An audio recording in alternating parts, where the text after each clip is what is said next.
Imagine waking up one morning to the news that Puerto Rico, after years of debate, referendums, and political negotiations, has officially become the 51st state of the United States of America. For over a century, Puerto Rico has existed in a unique and often ambiguous relationship with the mainland United States. Its people are American citizens, yet the island lacks full representation in Congress and does not have the same access to federal programs as the 50 states. Statehood would be a seismic shift, not just for Puerto Rico, but for the entire nation. The immediate impact would be felt in the halls of Congress. With statehood, Puerto Rico would gain 2 senators and likely 5 representatives in the House, based on its population of over 3 million people. This new delegation would bring fresh perspectives, priorities, and voices to Capitol Hill. Issues that have long been specific to island life, hurricane recovery, economic development, and infrastructure needs would now have a direct line to national policymaking. The addition of Puerto Rico's congressional seats could subtly shift the balance of power, particularly if the island's voters lean consistently toward one political party. While it's difficult to predict with certainty how Puerto Rico's electorate would align, the prospect would force both Democrats and Republicans to pay closer attention to the needs and opinions of the island's citizens. Beyond political representation, there would be a significant financial transformation. As a state, Puerto Rico would be entitled to an estimated $13 billion more in federal funds each year. These resources would flow into Medicaid, supplemental security income, nutrition assistance programs, education, transportation, and more. For decades, Puerto Ricans have paid into Social Security and served in the U.S. military, yet have received far less than their counterparts on the mainland. Statehood would close many of these gaps, strengthening the island's safety net and unlocking new opportunities for growth. The healthcare system would see perhaps the most dramatic benefit. Today, Puerto Rico's Medicaid program is capped at a much lower level than those of the states, leading to chronic underfunding and periodic funding crises.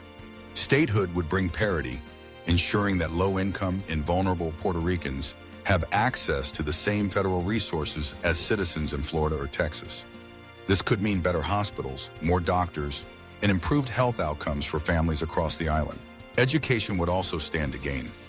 With access to the same federal funding formulas as other states, Puerto Rico's public schools and universities could attract new investment, hire more qualified teachers, and modernize their facilities.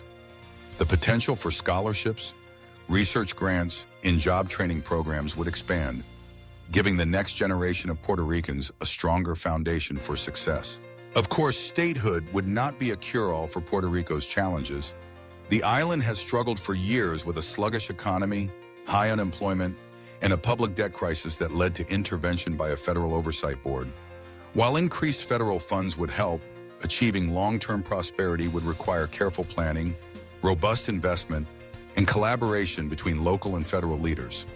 Statehood could accelerate economic development by making the island more attractive to investors and businesses, who would now know that Puerto Rico is fully integrated into the U.S. legal and regulatory system. Politically, Puerto Rico's new status would spark a period of adjustment. The island would need to rewrite its constitution to reflect its new relationship with the federal government, and its political parties might realign to match the national landscape. Residents would participate in presidential elections for the first time, giving them a direct say in choosing the nation's leader. This newfound power could inspire civic engagement and a renewed sense of belonging to the American family. Culturally, some Puerto Ricans might worry about the preservation of their unique identity. The island is proud of its language, traditions, and heritage, and there could be concerns that statehood would dilute these aspects.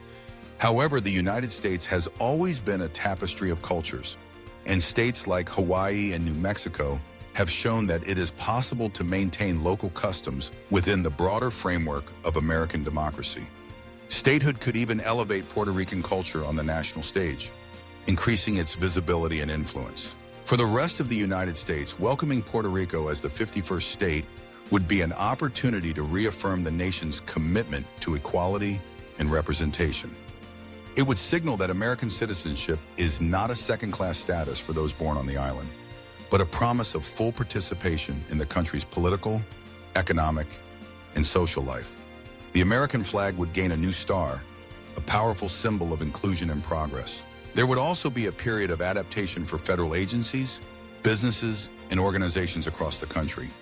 Maps and textbooks would need updating, new postal abbreviations would be adopted, and the rhythms of national elections would adjust to include Puerto Rico's votes. In the long run, these changes would become part of the fabric of American life, just as the addition of Alaska and Hawaii did more than 60 years ago. On the world stage, Puerto Rico's statehood might inspire other U.S. territories to reconsider their own futures.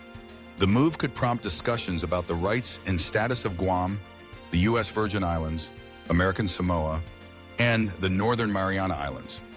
For the global community, it would be a testament to the United States' ongoing evolution as a nation of immigrants and diverse peoples. The transition would not be without its challenges. There would be debates over language policy, tax structures, and the integration of legal systems. Some mainland Americans might question the costs or the implications for national identity. Yet, at its core, the question of Puerto Rican statehood is about fulfilling the ideals of democracy, ensuring that every citizen has a voice, a vote, and a stake in the country's future. In the end, the story of Puerto Rico's statehood would be one of transformation. For generations, Puerto Ricans have contributed to the American story in countless ways, as soldiers, artists, athletes, entrepreneurs, and neighbors. Statehood would recognize that contribution, granting the island's people the full rights and responsibilities of American citizenship. It would be a bold step forward, not just for Puerto Rico, but for the nation as a whole, a testament to the enduring promise of the United States as a place of opportunity, equality, and shared destiny.